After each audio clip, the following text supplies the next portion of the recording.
Hello guys, in this video I will share with you how to turn on battery saver on Windows 11 if your laptop battery runs out quickly.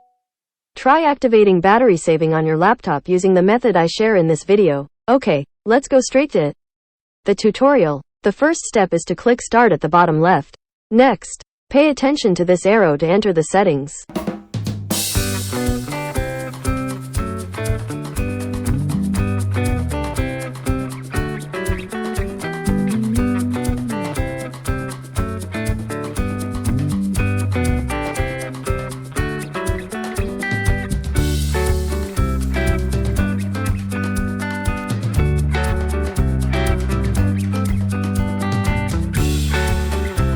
Here you can activate battery saving, because my laptop is currently charging so it can't be activated. You can also set other settings for battery saving settings on your laptop.